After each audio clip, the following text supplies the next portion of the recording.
Hello students, आज का new topic है इलेक्ट्रिक पोटेंशियल एनर्जी। ये topic examination point of view से काफ़ी इंपॉर्टेंट है। इससे क्वेश्चन एग्जाम में ज़्यादातर आते हैं।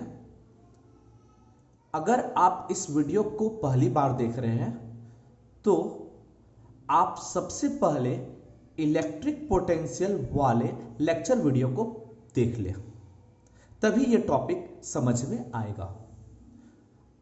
उस वीडियो का लिंक जो है मैं डिस्क्रिप्शन में डाल देता हूं, जिससे आप उस वीडियो को देख पाएं। तो इस टॉपिक के अंतर्गत हमने इस वीडियो में टू चार्ज पार्टिकल सिस्टम की वजह से इलेक्ट्रिक पोटेंशियल एनर्जी कैसे कैलकुलेट करते हैं, या थ्री चार्ज पार्टिकल सिस्टम की वजह से, या more than three charge particle system की वजह से हम लोग इलेक्ट्रिक पोटेंशियल एनर्जी कैसे कैलकुलेट करेंगे, इसको हम लोग डिटेल में जानेंगे। साथ में हम इलेक्ट्रिक पोटेंशियल एनर्जी जानेंगे acting on the dipole when it is placed in uniform electric field. तो टॉपिक स्टार्ट करते हैं। मेरा टॉपिक है electric potential energy. Electric potential energy को समझने के लिए हमने एक सोर्स चार्ज Q1 कंसीडर कर लिया, जो ए पॉइंट पर प्रेजेंट है। इस सोर्स चार्ज से r दूरी पर हमने एक पॉइंट B कंसीडर किया, जो इससे कुछ फाइनाइट डिस्टेंस पर प्रेजेंट है। तो ये चार्ज इलेक्ट्रिक फील्ड क्रिएट करेगा। इस चार्ज का इलेक्ट्रिक फील्ड इस पॉइंट से लेकर इंफिनिटी तक एग्जिस्ट करेगा। Suppose that this becomes infinity. Infinity पर इलेक्ट्रिक फील्ड का स्ट्रेंथ 0 होगा। तो अगर हम किसी चार्ज पार्टिकल को, यानी वो चार्ज पार्टिकल हम Q2 कंसीडर कर रहे हैं, इंफिनिटी से लेकर आएंगे। अगर चार्ज Q2 हो गया, Q2 को इंफिनिटी से लेके आएंगे और चार्ज को इसके इलेक्ट्रिक फील्ड के किसी पॉइंट B पर लाकर प्लेस्ड करेंगे। तो प्लेस करने में हमें इसके इलेक्ट्रोस्टैटिक फोर्स के अगेंस्ट हमें वर्क करना पड़ेगा। क्यों? क्योंकि ये चार्ज सपोज दैट पॉजिटिव है और सपोज दैट सोर्स चार्ज भी, Q1 को मैंने सोर्स माना, तो इस सोर्स चार्ज के पॉजिटिव होने की वजह से ये चार्ज इस चार्ज पर एक फोर्स लगाएगा, जो इलेक्ट्रिक फील्ड के डायरेक्शन के अलोंग होगा। अब ये रिपल्सिव फोर्स हो गया। अब इसी रिपल्सिव फोर्स के अगेंस्ट हमें वर्क करना होगा। तो इंफिनिटी से किसी गिवन चार्ज पार्टिकल को सोर्स चार्ज पार्टिकल के इलेक्ट्रिक फील्ड के किसी पॉइंट तक लाकर रखने में इलेक्ट्रोस्टैटिक फोर्स के अगेंस्ट जितना वर्क होता है, वही वर्क डन इस सिस्टम का इलेक्ट्रिक पोटेंशियल एनर्जी कहलाएगा। अब हम लोग इलेक्ट्रिक पोटेंशियल एनर्जी कैसे कैलकुलेट करते हैं? तो इलेक्ट्रिक पोटेंशियल एनर्जी कैलकुलेट करने के लिए सबसे पहले हमें B पॉइंट पर इलेक्ट्रिक पोटेंशियल कैलकुलेट करना होगा due to the source charge Q1 at A। तो हम लोगों ने पहले से पढ़ रखा है कि किसी पॉइंट चार्ज की वजह से किसी दूसरे पॉइंट पर उसी के इलेक्ट्रिक फील्ड में जो इलेक्ट्रिक पोटेंशियल का वैल्यू होता है, suppose that V, it becomes 1/4 pi epsilon not source charge Q1 upon distance R। अब ये उस चार्ज पर डिपेंड नहीं करता जो जिस चार्ज को हम ब्रिंग करके लाए हैं। ये हो गया पॉइंट चार्ज यानी सोर्स चार्ज Q1 की वजह से B पॉइंट पर इलेक्ट्रिक पोटेंशियल का रिजल्ट। अब हमें इलेक्ट्रिक पोटेंशियल एनर्जी कैलकुलेट करना है। तो by the definition of electric potential we know that potential V is equal to work done per unit charge that are bring from infinity to a given point against electrostatic force। तो infinity to given point मैंने कौन सा charge लाया? वो charge Q2 लाया, तो Q2 को उसके वर्क डन से डिवाइड कर देंगे। तो इस तरह हमें वर्क डन जो मिलेगा वो हो जाएगा V इंटू Q2। अब हमें जो पोटेंशियल का वैल्यू प्राप्त हुआ है उस गिवन पॉइंट पर, उस पोटेंशियल को लाकर रख देते हैं। तो इस तरह हमें जो रिजल्ट्स प्राप्त होगा W is equal to 1/4πε0 Q1 upon R, तो दोनों रिजल्ट्स मल्टीप्लाई में होगा, तो Q1 Q2 अपॉन R, ये हो गया work done to bring the charge from infinity to a given point in the electric field of source charge Q1। तो इस तरह इन दोनों सिस्टम का ये टोटल वर्क डन हुआ, और यही वर्क डन इस सिस्टम में इलेक्ट्रिक पोटेंशियल एनर्जी के रूप में स्टोर होता है, और जिसे हम U से डिनोट करते हैं, तो लिख सकते हैं W is equal to U is equal to 1/4πε0 Q1 Q2 upon R। यानी हमारा इलेक्ट्रिक पोटेंशियल एनर्जी का जो फॉर्मूला हो गया, वह दो चार्ज सिस्टम जिसका मैग्नीट्यूड Q1 Q2 हो और डिस्टेंस R हो, तो उसके लिए ये रिजल्ट्स हो गया 1/4πε0 Q1 Q2 अपॉन R। तो इस तरह हम इलेक्ट्रिक पोटेंशियल को डिफाइन कर सकते हैं, जिसे हम लिख सकते हैं the amount of work done in bringing the charge from infinity, जो भी चार्ज को हमको इंफिनिटी से लाना है उसके लिए जो वर्क डन होगा, to closer to a source charge, यानी जो भी चार्ज होगा उसको सोर्स मानेंगे, उसके नजदीक लाकर रखेंगे टू फॉर्म ए सिस्टम, जिससे एक सिस्टम क्रिएट होगा। It's called electric potential energy of A system of charges. ये भी जो भी कंडीशन होगा अगेंस्ट इलेक्ट्रोस्टैटिक फोर्स होगा। अब हम electric potential energy of A system of two charges calculate फिर से करते हैं, फिर से इसको समझ लेते हैं। इसके लिए हमने पॉइंट A और B पर एक चार्ज Q1 रखा, जैसे A पर Q1 रखा, जिससे R दूरी पर एक पॉइंट B था, और उस पॉइंट पर इंफिनिटी से एक चार्ज Q2 लेकर आया, जिस पर इलेक्ट्रिक फोर्स F लग रहा है इसके इलेक्ट्रिक फील्ड के डायरेक्शन में। तो इसी फोर्स के अगेंस्ट हमें क्या करना है, वर्क कैलकुलेट करना है। तो उस वर्क को कैलकुलेट करने के लिए हम सबसे पहले इलेक्ट्रिक पोटेंशियल कैलकुलेट कर लेंगे। तो इस तरह electric potential at point B due to the source charge Q1 at A, तो V इज इक्वल टू, अभी हम लोगों ने देख रखा था, 1/4πε0 Q1 अपॉन R हो जाएगा। तो इस तरह the work done in bringing the charge Q2 from infinity two point B, यानी इंफिनिटी से B पॉइंट पर Q2 चार्ज को लाने में टोटल वर्क डन कितना होगा, तो उसको इलेक्ट्रिक पोटेंशियल के डिफिनेशन से लिख सकते हैं W is equal to V into Q1।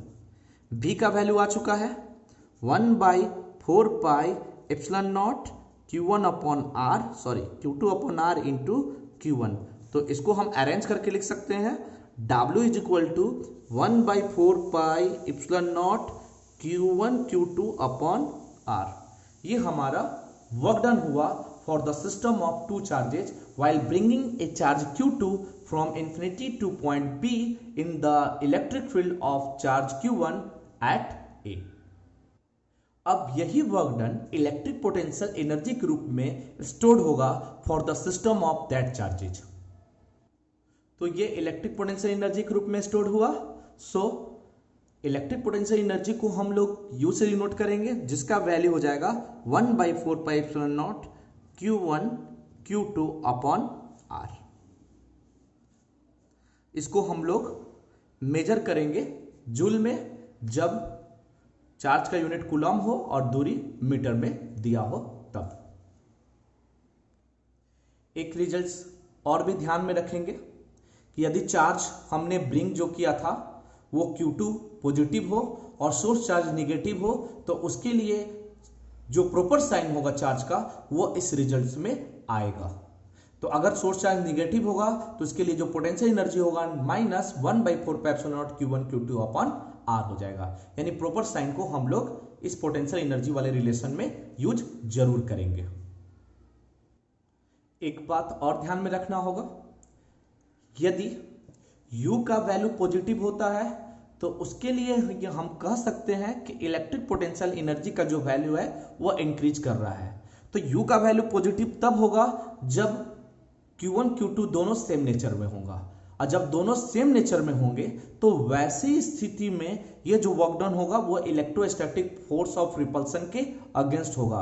तो हम कह सकते हैं कि यदि work done electrostatic force of repulsion के अगेंस्ट हो रहा है तो वैसी स्थिति में इलेक्ट्रिक पोटेंशियल एनर्जी का वैल्यू इंक्रीज करेगा। और यदि work done electrostatic force of attraction के अगेंस्ट हो रहा है तो वैसे स्थिति में U का वैल्यू निगेटिव होगा और हम कह सकते हैं कि इलेक्ट्रिक पोटेंशियल एनर्जी का वैल्यू डिक्रीज कर रहा है। इस तरह मैंने लिख भी दिया नोट में। Note number 1, if U greater than 0 then electric potential energy get increases. This situation is arises for like charges. और अगर उसी तरह लेस देन 0 होगा तो इलेक्ट्रिक पोटेंशियल एनर्जी रिड्यूस होगा, डिक्रीज करेगा। This situation is arises for unlike charges. इस point को आप ध्यान में रखिएगा। अब हम लोग पढ़ेंगे electric potential energy for the system of 3 charges, यानी 3 चार्ज पार्टिकल का सिस्टम है। उस सिस्टम को कंस्ट्रक्ट करने में हमें कितना वर्क डन चाहिए और कितना इलेक्ट्रिक पोटेंशियल एनर्जी रिक्वायरमेंट होगा इस सिस्टम को बनाने के लिए। तो इसके लिए हमने एक पॉइंट ए कंसीडर किया जिस पर चार्ज Q1 प्रेजेंट है। अब इसके सराउंडिंग में अभी कोई भी चार्ज प्रेजेंट नहीं है, तो ये सिर्फ सपोज करेंगे कि इसके स्पेस में ये सिर्फ अकेला ही है, तो ये सिर्फ इलेक्ट्रिक फील्ड क्रिएट करेगा। अब इसके इलेक्ट्रिक फील्ड के रीजन में हम इंफिनिटी से बी पॉइंट पर एक चार्ज पार्टिकल को लाकर प्लेस करेंगे। सपोज दैट उसका मैग्नीट्यूड Q2 हुआ। तो इस तरह हमने एक बी पॉइंट कंसीडर किया ए से, जो सपोज R1 दूरी पर प्रेजेंट है, और एक चार्ज को इंफिनिटी से लाकर इस पॉइंट पर प्लेस करेंगे। तो जैसे ही यहां पर लाकर प्लेस करेंगे तो अभी हमें 2 चार्ज पार्टिकल का एक सिस्टम तैयार हुआ। तो इसके लिए हम लोग जो पोटेंशियल एनर्जी कैलकुलेट करना सीख चुके हैं। तो अगर हम पोटेंशियल एनर्जी कैलकुलेट करेंगे तो सबसे पहले हमें क्या देखना होगा कि पहले हम लोग Q1 को लाकर एक पॉइंट पर रखे हैं, तो Q1 को भी इंफिनिटी से ही लाए हैं, ये ध्यान रखिएगा। लेकिन जब Q1 प्रेजेंट था तो सराउंडिंग में कोई दूसरा चार्ज नहीं था, तो इसके लिए जो वर्क डन होगा वो 0 होगा। लेकिन जब हम Q2 को लेके आएंगे तब तो ये सोर्स चार्ज हो गया, तो उसके लिए हमें अब वर्क डन प्राप्त होगा। तो इस तरह हमने पहले W1 = 0 प्राप्त किया। किसके लिए? Q1 के लिए, कि सपोज दैट इस चार्ज को हम इंफिनिटी से ए पॉइंट पर लाकर रखे हैं। 0 क्यों हुआ होगा? ये रिजल्ट समझ में आ गया होगा। क्यों? क्योंकि पहले जब हम इस चार्ज को लेकर आए थे तब हमारे सराउंडिंग में कोई भी चार्ज प्रेजेंट नहीं था। सपोज दैट ये सिर्फ और सिर्फ Q1 ही था, तो वैसी स्थिति में जो वर्क डन होगा वो वर्क डन 0 होगा। अब हम लोग बी पॉइंट पर एक इंफिनिटी से चार्ज को लेकर आएंगे, तब इस सिस्टम के वजह से वर्क डन प्राप्त होगा। तो इस तरह हमने जो पोटेंशियल एनर्जी प्राप्त किया इन दोनों सिस्टम की वजह से, वो पीछे वाला जो रिजल्ट अभी हम लोग ने कैलकुलेट किया था उसी फॉर्मूला पर रख दिए। 1/4πε0 Q1 Q2 upon distance R1 between that charges. अभी हम 3 चार्ज पार्टिकल का सिस्टम तैयार करना है, तो इसके लिए अब एक और पॉइंट सी कंसीडर कर लेते हैं। और सी पॉइंट मैंने कंसीडर किया जो बी पॉइंट से R3 दूरी पर प्रेजेंट है और ए पॉइंट से R1 डिस्टेंस पर प्रेजेंट है, सॉरी R2। तो वैसी स्थिति में हमें एक ट्रायंगल प्राप्त हुआ।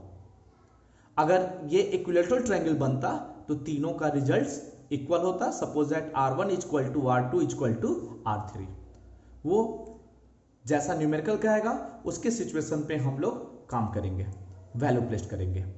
तो अब जैसे ही अब सी पॉइंट लिया और माना कि सी पॉइंट पर हमने इंफिनिटी से एक तीसरा चार्ज Q3 लाकर प्लेस किया, तो अब आप यहां ध्यान दीजिएगा, जब हम Q3 से लेकर आ रहे हैं, मतलब इंफिनिटी को Q3 यानी इंफिनिटी से चार्ज Q3 को लेकर आ रहे हैं, तो वैसी स्थिति में जो चार्ज A और B पर पहले से प्रेजेंट है वह सोर्स चार्ज की तरह काम करेगा।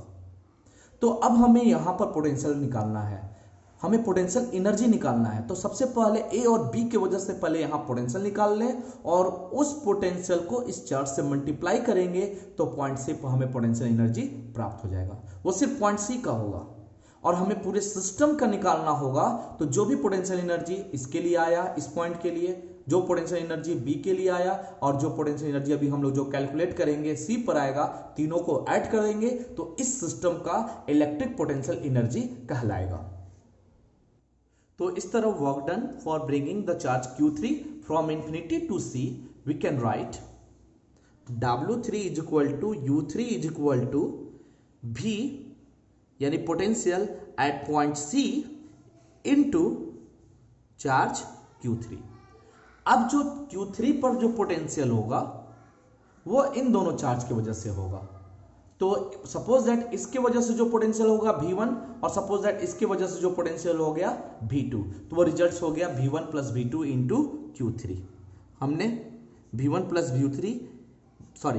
V2 मान रखा है, V1 Q1 की वजह से है और V2 Q2 की वजह से है और चार्ज Q3 को मैंने ब्रिंग किया है। अब पोटेंशियल का वैल्यू रखते हैं पॉइंट चार्ज की वजह से, तो इसके लिए जो वैल्यू होगा 1/4πε0 Q1 अपॉन R2,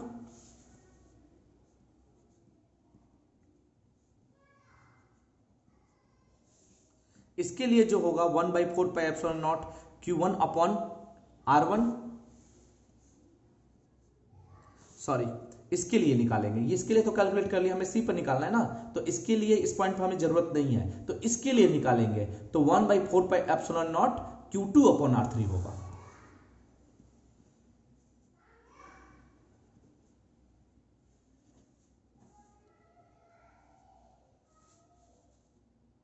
और इसे हम Q3 से मल्टीप्लाई कर लेंगे। तो इस तरह मल्टीप्लाई करने पर हमें क्या प्राप्त हुआ, 1/4πε0 Q1 Q3 अपॉन R2, ये रिजल्ट हुआ 1/4πε0 Q2 Q3 अपॉन R3। अब हम लोग net electric potential energy calculate करते हैं for the system, so we can write. तो इस तरह इलेक्ट्रिक पोटेंशियल एनर्जी कैलकुलेट करने के लिए तीनों जितना भी आया है पॉइंट का इलेक्ट्रिक पोटेंशियल एनर्जी सबको जोड़ दिए, तो वैल्यू रखेंगे। U1 का तो वैल्यू 0 आया है, U2 का जो वैल्यू आया 1/4πε0 Q1 Q2 upon R, next का आया है ये वैल्यू U3 का है, रख देंगे 1/4πε0 Q1 Q3 upon R2 plus 1/4πε0 Q2 Q3 upon R3। यही हमारा रिक्वायर्ड आंसर हो गया। चाहे तो हम इससे 1/4πε0 कॉमन निकाल सकते हैं, तो इसमें लिख सकते हैं U बराबर 1/4πε0 कॉमन निकाल लिए जो कांस्टेंट है गिवन मीडियम के लिए, तो रिजल्ट हो गया Q1 Q2 upon R1 plus Q1 Q3 upon R2 plus Q2 Q3 upon R3। तो ये मेथड हो गया इलेक्ट्रिक पोटेंशियल एनर्जी का के कैलकुलेशन के लिए for the system of 3 charges separated with certain finite distances. अब देखिए, अगर एग्जाम में यही क्वेश्चन आ जाता है इलेक्ट्रिक पोटेंशियल एनर्जी कैलकुलेट करने के लिए, जिस पर हमें Q1 Q2 Q3 का कुछ मैग्नीट्यूड दिया होगा, distance suppose that equilateral triangle हो, चाहे आइसोसेलेस ट्रायंगल हो या कोई और भी गिवन ट्रायंगल हो, जैसे राइट ट्रायंगल हो या स्केलिन ट्रायंगल हो, तो वैसी स्थिति में हमें इलेक्ट्रिक पोटेंशियल एनर्जी निकालने के लिए इतना लंबा सिस्टम, इतना लंबा मेथड हम यूज नहीं करेंगे, डायरेक्ट फॉर्मूला यूज करेंगे। फॉर्मूला क्या है जरा उसे देख लीजिए। देखिए, इस फिगर को मैंने फिर से रिकंस्ट्रक्ट किया है। जो इस पेज पर पहले मैंने बनाया था, ए पर Q1 था जो इन्फिनिटी से लाए थे, बी पर Q2 था इन्फिनिटी से लाए थे और सी पर Q3 था, इसको भी इन्फिनिटी से लाए थे।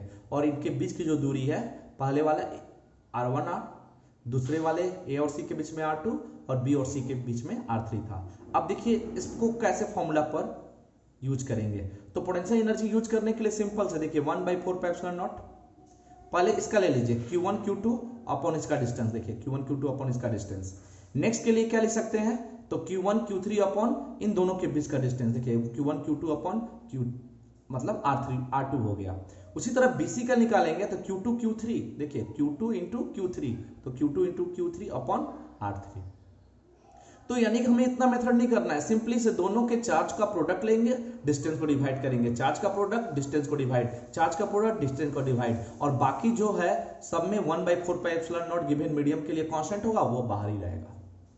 तो इसी तरह आप 4 चार्ज पार्टिकल सिस्टम के लिए इलेक्ट्रिक पोटेंशियल एनर्जी कैसे कैलकुलेट करोगे। अब हम लोग electric potential energy for the system of 4 charges देखते हैं। इसके लिए मैंने एक स्क्वायर कंसीडर किया, जिस A, B, C और D। अब हर एक स्क्वायर के वर्टेक्स पर हमको ये चार्ज पार्टिकल यानी 4 चार्ज पार्टिकल को प्लेस करना है, और प्लेस करने के लिए हमको एक 4 चार्ज पार्टिकल का सिस्टम क्रिएट करना है। तो सिस्टम क्रिएट करने में टोटल इलेक्ट्रिक पोटेंशियल एनर्जी कितना होगा ये हमें कैलकुलेट करना है।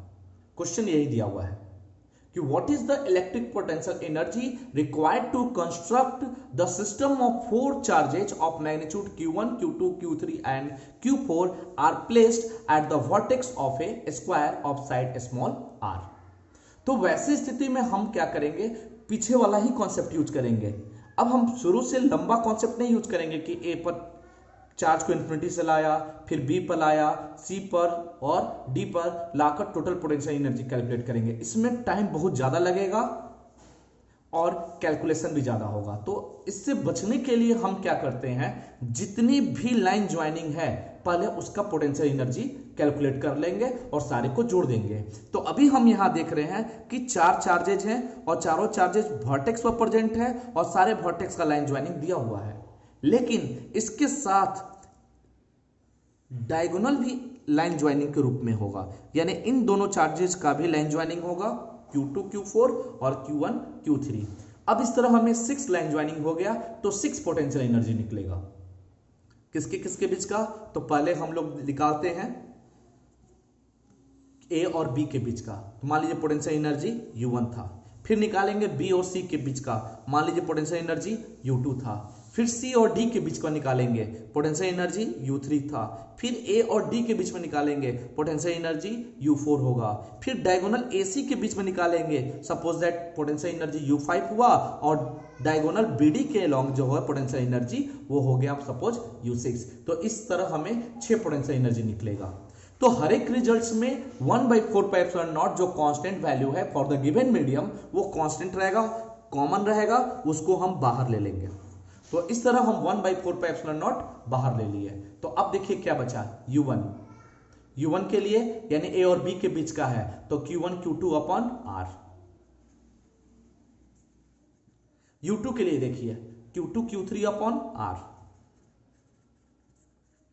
U3 के लिए देखिए, इसके लिए CD के लिए है तो Q3 Q4 upon R। U4 के लिए भी निकालेंगे तो वही वैल्यू मिलेगा Q1 Q4 अपॉन R। अब हमें U5 चाहिए, U5 A और C के लिए मैंने माना था। तो अब यहां चार्ज का प्रोडक्ट क्या है, Q1 Q3, तो चार्ज का प्रोडक्ट हो गया Q1 इंटू Q3। अब इनके बीच की दूरी क्या है, तो इसके बीच की दूरी दो निकलेगा, ये ट्रायंगल से निकलेगा ADC।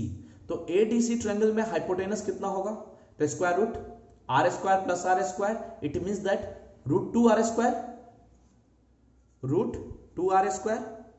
तो रूट का तो वैल्यू 2 का तो वैल्यू रूट से बाहर नहीं निकलेगा, R² निकल सकता है। इस तरह रिजल्ट जो बचेगा √2 इंटू R होगा।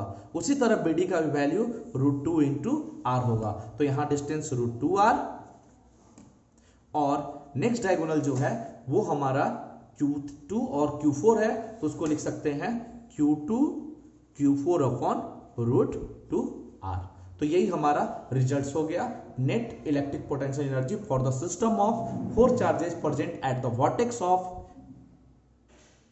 ए square of side small r। इसमें आप स्मॉल r कांस्टेंट टर्म के रूप में बाहर ले सकते हैं कॉमन। तो इस तरह हमने 4 चार्ज के लिए इलेक्ट्रिक पोटेंशियल एनर्जी प्राप्त किया, जिसमें 1/r मैंने कॉमन निकालकर यहां लिख लिया। अब कुछ क्वेश्चन इसी ट्रायंगल और इसी स्क्वायर से रिलेटेड हम इस वीडियो में ऐड कर दे रहे हैं, वो होमवर्क रहेगा, वो आप उसे खुद सॉल्व कीजिएगा। For your practice. एक क्वेश्चन है जिसमें एक ट्रायंगल के 3 वर्टेक्स पर, जिसका नाम ए, बी और सी है, चार्ज -q, +q और +q प्रेजेंट है और इनके साइड 2a, 2a और a है, यानी आइसोसेलेस ट्रायंगल है। तो बताना है कि इस सिस्टम का इलेक्ट्रिक पोटेंशियल एनर्जी क्या होगा। आंसर है 0, कैलकुलेट करके देखिएगा। नेक्स्ट क्वेश्चन है कि एक रेक्टेंगल है, रेक्टेंगल के हर एक वर्टेक्स पर इक्वल चार्ज दिया हुआ है, जिसका मैग्नीट्यूड q है, लेंथ है 2l और ब्रेथ है l। तो बताना है कि इस सिस्टम ऑफ चार्ज की वजह से इलेक्ट्रिक पोटेंशियल एनर्जी क्या होगा। आंसर यहां गिवन है, कैलकुलेट कीजिएगा, आ जाएगा, बिल्कुल आसान है। अब हम लोग पढ़ते हैं electric potential energy acting on the electric dipole when it is placed in uniform electric field.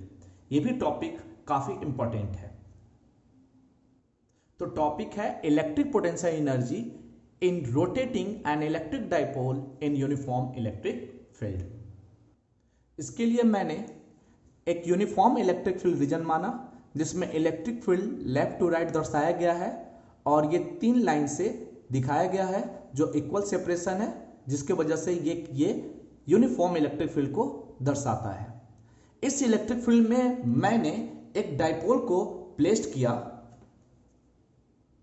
जो -q चार्ज एट A और +q charge at B present है।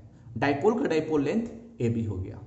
तो डाइपोल मोमेंट जो हो जाएगा A to B, यानी negative to positive, represented by P vector and electric field E vector, and this is the midpoint O. The angle between the P vector and E vector is supposed to be theta. अब जैसे ही dipole को electric field में रखेंगे, then on the individual charge particle of that dipole electric force will be experienced. On negative charge, electric force will be acting opposite to the direction of applied electric field. This becomes F vector and acting in right to left direction.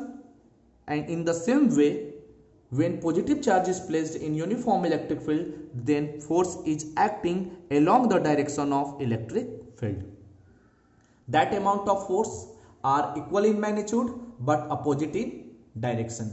Due to that result, both are behaves as couple of forces, and due to the couple of forces, torque will be experienced on that dipole. इस चीज को हम लोगों ने पहले ही पढ़ रखा है कि जब डाइपोल को यूनिफॉर्म इलेक्ट्रिक फील्ड में रखते हैं तो उस पर टॉर्क लगता है। तो टॉर्क का जो रिजल्ट हम लोगों ने कैलकुलेट कर रखा है, tau is equal to PE sine theta. P dipole moment हो गया, ई यूनिफॉर्म इलेक्ट्रिक फील्ड हो गया और थीटा पी और ई के बीच का एंगल हो गया। देन वी कैन राइट, तो इस तरह इस डाइपोल पर लगने वाला जो टॉर्क है पी साइन थीटा हो गया। इसको अच्छे से समझने के लिए मैंने एक आयरन का एक कील ले रखा है, जिसको हम ए बी के अलोंग प्लेस कर दिए हैं। सपोज इस डाइपोल को हम इस तरह प्लेस करते हैं ए टू बी, और ये जो किल का डायरेक्शन है वो पी वेक्टर के डायरेक्शन के अलोंग है। अगर हम इस डाइपोल को इस एंगल से थोड़ा सा रोटेट हल्का सा करते इस डायरेक्शन में, इन एंटी क्लॉकवाइज डायरेक्शन, अगर हम इस तरह रोटेट करेंगे तो सपोज इनके बीच का जो एंगल है वो थोड़ा चेंज किया है, यानी थीटा के रिस्पेक्ट में हमने बहुत ही स्लाइटली चेंज किया है, जस्ट लाइक दैट, बहुत ही स्लाइटली चेंज किया है। तो एंगल जो चेंज करेगा वो सपोज कर लिया डी थीटा एंगल हो गया। तो अगर हम इसको इलेक्ट्रिक फील्ड के जैसे मान लीजिए फोर्स है, तो फोर्स के वजह से इन दोनों फोर्स की वजह से इस पर टॉर्क लगेगा। टॉर्क की वजह से ये घूमने की टेंडेंसी रखेगा किस डायरेक्शन में, तो ये घूमने की टेंडेंसी रखेगा क्लॉकवाइज डायरेक्शन में। एक फोर्स इधर लग रहा है और एक ये फोर्स लगा है, दोनों फोर्स मिलाकर इसको क्लॉकवाइज डायरेक्शन में मूव करना चाहेगा। लेकिन हम इसको उस लगने वाले टॉर्क के जस्ट अपोजिट ले जा रहे हैं। जैसे ये क्लॉकवाइज मूव करेगा, हम इसको एंटी क्लॉकवाइज मूव करा रहे हैं, जस्ट लाइक दैट। ऐसे सपोज दैट ऐसे रखा हुआ था, इसको हम इस तरह मूव करा दिए। तो अगर हम इस तरह मूव कराए तो मेरा जो फिगर बनेगा कुछ इस तरह होगा। सपोज डाइपोल को मैंने इस तरह रोटेट करा दिया। अब जब डाइपोल यहां इस तरह पोजीशन पा गया तो ये मैंने कंसीडर कर लिया कि ये एंगल मैंने एकदम थोड़ा सा चेंज कर रखा है, ऐसे बनाया ज़्यादा है, ध्यान रखिएगा ये एंगल चेंज हुआ है थोड़ा सा। तो ये हो गया ए और ये पॉइंट हो गया बी। तो फोर्स भी अभी भी इसी डायरेक्शन में लगेंगे और इस पर फोर्स इसी डायरेक्शन में लगेंगे। तो जब भी हम इसको मूव कराएंगे तो इसके लगने वाले जो टॉर्क है उसके अगेंस्ट मूव कराएंगे। तो जब अगेंस्ट मूव कराते हैं तो वही हमारा इलेक्ट्रिक पोटेंशियल एनर्जी के रूप में स्टोर होगा। ये अभी स्मॉल के लिए है, अब जितना एंगल पर मूव कराएंगे उसके लिए हम इंटीग्रेट कर देंगे। तो पहले क्या होता है कि स्मॉल डिस्प्लेसमेंट के through small amount of work done होगा, तो वो स्मॉल वर्क डन जो होगा उसको हम लोग इस टॉर्क को इस जी थीटा से मल्टीप्लाई करके प्राप्त कर सकते हैं। तो ऐसी स्थिति में रोटेशन के दौरान जो एंगुलर वर्क होगा वो angular force means torque into angular displacement.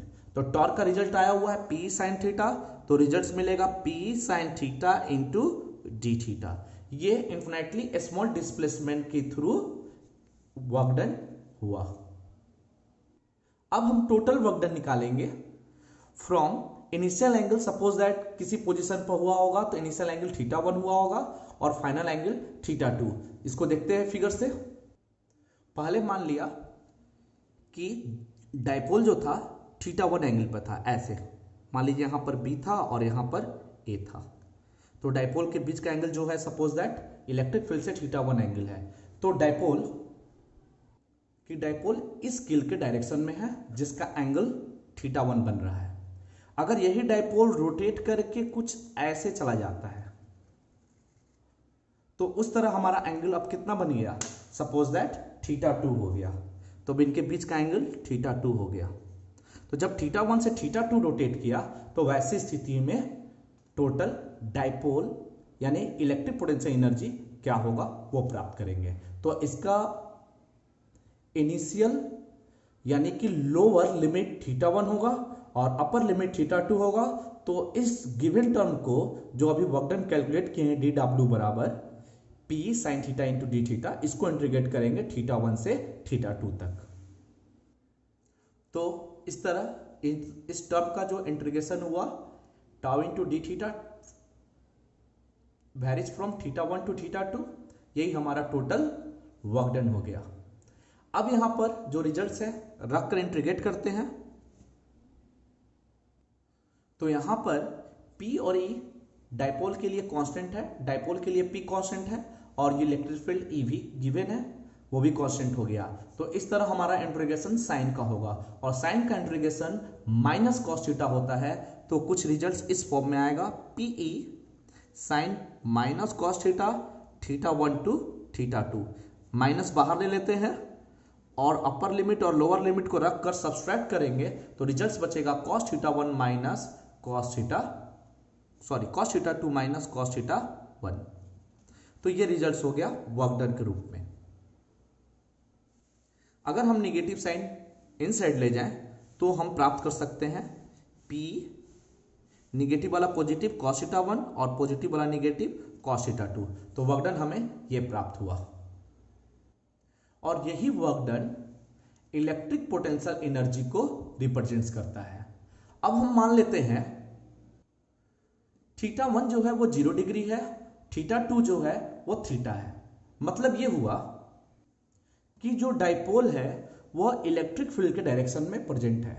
क्योंकि देखिए अगर डाइपोल इलेक्ट्रिक फील्ड के एलोंग होता है यानी P वेक्टर और E वेक्टर सेम डायरेक्शन में होगा तो हम लोगों ने पहले पढ़ रखा है कि वह स्टेबल इक्विलिब्रियम में होगा।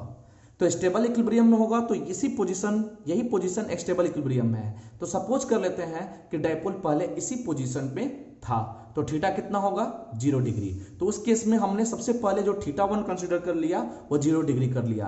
अब डाइपोल इस पोजीशन से कुछ एंगल चेंज कर जाता है। सपोज दैट ये थीटा एंगल पर जाकर ऐसे हो गया, शुरुआत में ऐसे था अब वो थीटा एंगल पर हो गया। तो थीटा 2 का वैल्यू कितना हो जाएगा थीटा हो जाएगा। तो वैसी स्थिति में हम लोग अब थीटा 1 और थीटा 2 का वैल्यू प्लेस करेंगे, जो रिजल्ट प्राप्त होगा वो वर्क डन के रूप में होगा। तो इस तरह थीटा 1 और थीटा 2 के वैल्यू को रखने के बाद हमें प्राप्त हुआ θ1 0 डिग्री, θ2 थीटा। तो इस तरह जो रिजल्ट हुआ माइनस पीई कॉस थीटा। यहां माइनस साइन रिप्रेजेंट करता है वर्क डन जो हो रहा है वो जो भी टॉर्क एक्सपीरियंस हो रहा है उसके अगेंस्ट हो रहा है। तो this work done is stored as electric potential energy. अब हम कुछ स्पेशल केस लेते हैं कि यदि डाइपोल को रोटेट किया गया through 90 degree from equilibrium position, यानी इक्विलिब्रियम पोजीशन से अगर 90 डिग्री रोटेट किया गया तो वैसी स्थिति में θ1 तो 0 डिग्री है, θ2 90 हो जाएगा। तो लिख सकते हैं, तो वर्क P इंटू ई के इक्वल हो गया। वही फॉर्मूला पर रखे हुए हैं, जो रिजल्ट आया P cos θ1 माइनस cos θ2। इसी तरह केस सेकेंड है, if the dipole is rotated through 180 degree from the direction of E vector, यानी सपोज दैट ई वेक्टर ऐसे था, इसको ये डाइपोल है, पेन जो है डाइपोल है, तो ये पूरी तरह इसको 180 से रोटेट करने पर टोटल कितना वर्क डन होगा। यानी जब इस पोजीशन पे था पी वेक्टर राइट की ओर हो और पी वेक्टर अब लेफ्ट की ओर लाएंगे इलेक्ट्रिक फील्ड में, तो अब कितना वर्क डन होगा। तो वैसी स्थिति में देखिए थीटा 0 डिग्री है और जब ये घूम जाएगा तो रिजल्ट जो है अब θ2 जो हो जाएगा 180 हो जाएगा। तो ऐसी स्थिति में θ1 जो होगा 0 डिग्री और θ2 180 डिग्री, तो मेरा जो आंसर आएगा वो 2pe के बराबर होगा। कैसे? जब हमने θ1 का वैल्यू cos θ1 यानी cos 0 डिग्री माइनस cos θ2 यानी 180 डिग्री प्लेस किया, तो result cos x 180 degree -1, result -1 और माइनस माइनस प्लस, ये +2 हो गया, तो रिजल्ट 2pe के बराबर हो गया। तो ऐसी स्थिति में वर्क डन जो है पहले वाले सिचुएशन का डबल हो गया। तो इस तरह हम लोगों ने इलेक्ट्रिक पोटेंशियल एनर्जी और work done in rotating the dipole in uniform electric field सीखा। अब हम इससे कुछ रिलेटेड न्यूमेरिकल को आगे वाले नेक्स्ट लेक्चर वाले वीडियो में लाएंगे। अब इसके बाद वाले लेक्चर वीडियो में हम इलेक्ट्रिक पोटेंशियल इक्विपोटेंशियल सरफेस को समझेंगे। 2 पॉइंट चार्ज की वजह से, चाहे वो पॉजिटिव हो चाहे निगेटिव चार्जेज हो, उसकी वजह से इक्विपोटेंशियल सरफेसेस कैसे दर्शाते हैं और उससे रिलेटेड न्यूमेरिकल को कैसे सॉल्व करते हैं। और इस टॉपिक जो मैंने आज डिस्कस किया है इसको भी, इससे रिलेटेड कुछ न्यूमेरिकल को भी उस लेक्चर वीडियो में ऐड करूंगा, जिससे हमारा पोटेंशियल का टॉपिक पूरी तरह से कंप्लीट हो जाएगा।